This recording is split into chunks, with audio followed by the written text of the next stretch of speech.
Veterans, today we're going to be talking about who gets 100% P&T and who doesn't, and how the VA decides this. So here's the truth. The VA doesn't just spin a wheel or play roulette to decide who gets 100% P&T. There's a logic to what the P&T actually means and who gets it. I'm going to walk you through all of this, but real quick, if you're new here, my name is Lucas Simoner. I'm the CEO and founder of VetClaims.ai. I'm a Purple Heart recipient from the war in Afghanistan, a former paratrooper from the 82nd Airborne Division. In just 2025 alone, we helped over 16,000 veterans go through this exact process. In the next few minutes, I'm going to show you how the VA thinks about 100% P&T, decides who gets it and who doesn't, how secondary claims change the whole picture, how your different conditions and evidence play a huge role in all of this. That's the plan. Let's get into it. Now, a lot of veterans will say, I'm 100% P&T, or they'll see that they're 100% and they'll assume that they're 100% P&T. What they're really talking about is two separate things. 100% rating, that's just the monthly compensation level. Then P&T, that's permanent and total. That's the VA saying that we don't expect this to improve in a meaningful way and we don't plan on re-examining you. Now, if you're a younger veteran and you happen to get a 100% P&T rating, this can be some exceptionally good news because it tends to mean that there's not going to be future C&P exams where they're waiting to catch things getting better or see if there's condition improvements. But that is a separate qualifier that is only earned in some cases. Some people can be 100% without the P&T for 30, 40, 50, 60, 80 years, their whole entire life. Some people can be 100% P&T just the same. Now, before we get any deeper, I want to give you all a quick disclaimer. This is education only, it's not legal advice, it's not medical advice. Regulations from the VA do change, as we saw this last year. Every single case is unique, you are unique, and your claim is unique. So, while I'll give you the best advice possible, and we'll guide you through it as best we can, do know this is just advice and it's your claim.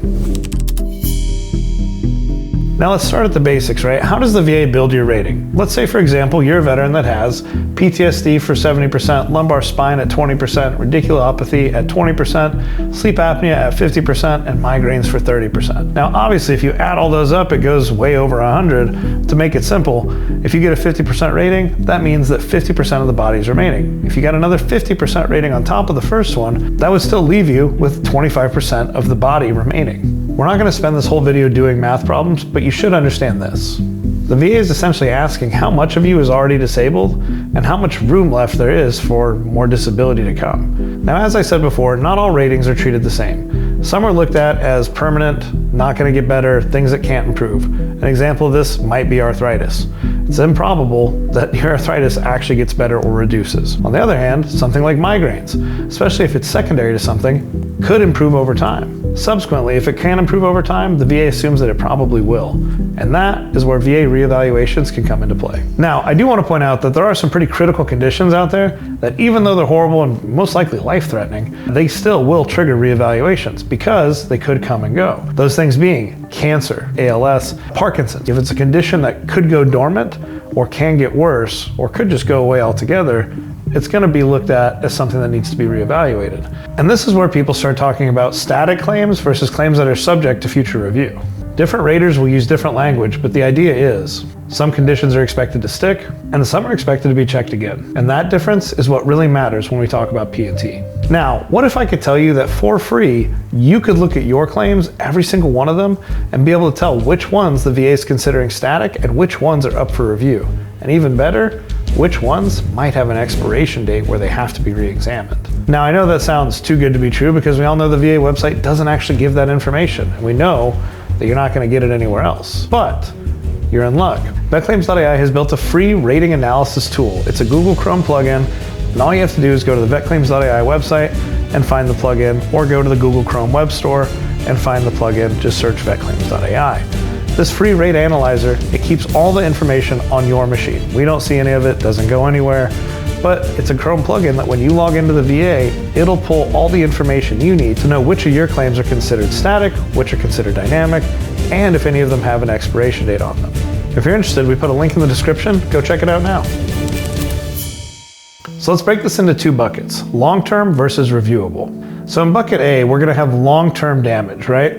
Long-standing orthopedic surgeries and damage, certain neurological issues, and some of the severe chronic mental health conditions. Bucket B, let's call that the more reviewable bucket, is going to be recently diagnosed issues, conditions that are expected to respond to treatments, or things that have thin or early documentation. Now, more or less, it's not about the evidence that you present, It's much more about the condition itself and what category the VA likes to categorize it in. They have these set standards, and no, there's not an open list for them. So what we're all really asking is, how is P&T decided? By looking at your claim and looking at your conditions, the VA is, in a sense, informally asking, are these conditions critical? Are they likely to improve? And are they likely to be long-term, or have they been bad for a while? And when they're assessing all of that, even if it's something that is reviewable, if it's been 10 years with no improvement or 5 years with no improvement, that reviewable disability will then be considered a long-term one. Now, here's where this connects to P&T.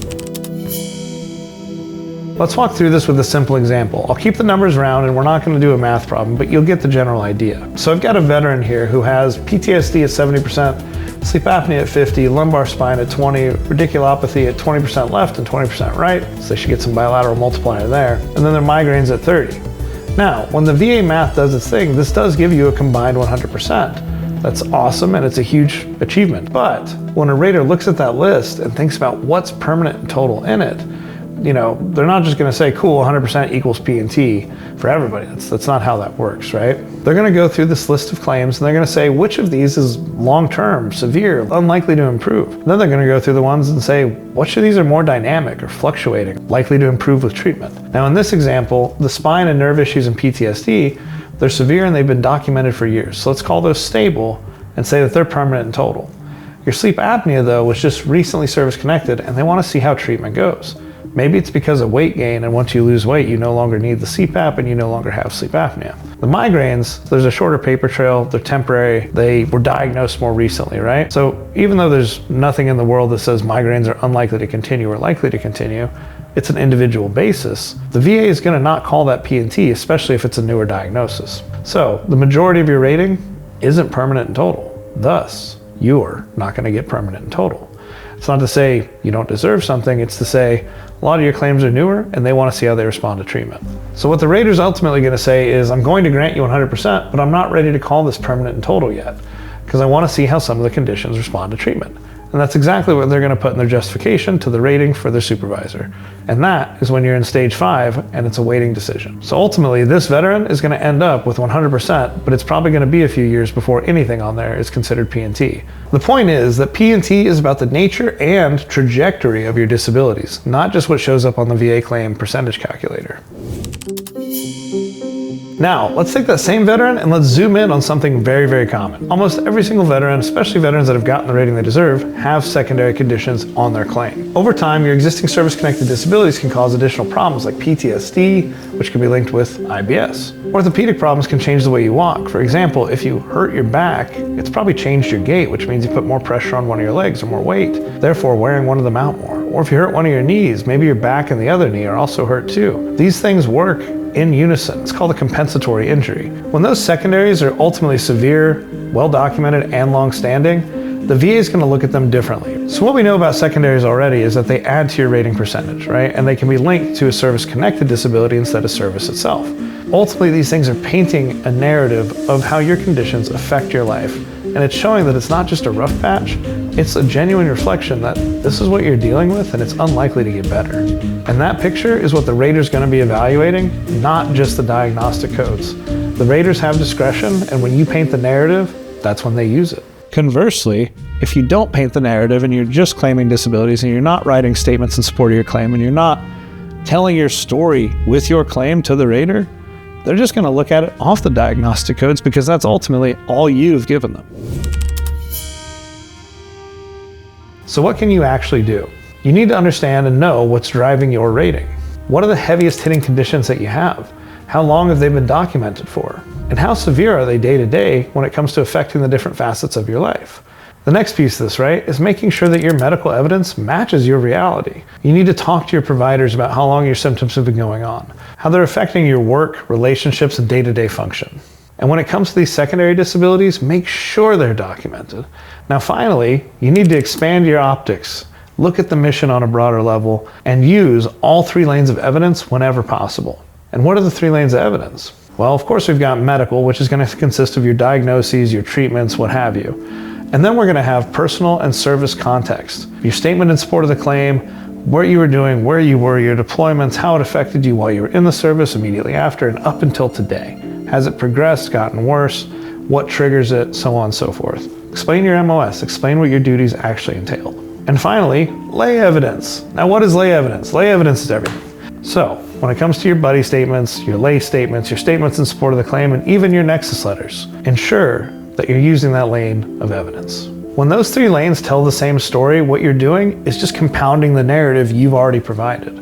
Not only is the rater going to see that you've provided statements in support of the claim explaining how these things affect you, but they're going to look at those secondary conditions and the three different lanes of evidence for each of them, right? And they're going to say, wow, this is what's happening, this is what's going on, it's what's been going on, and it's unlikely to improve.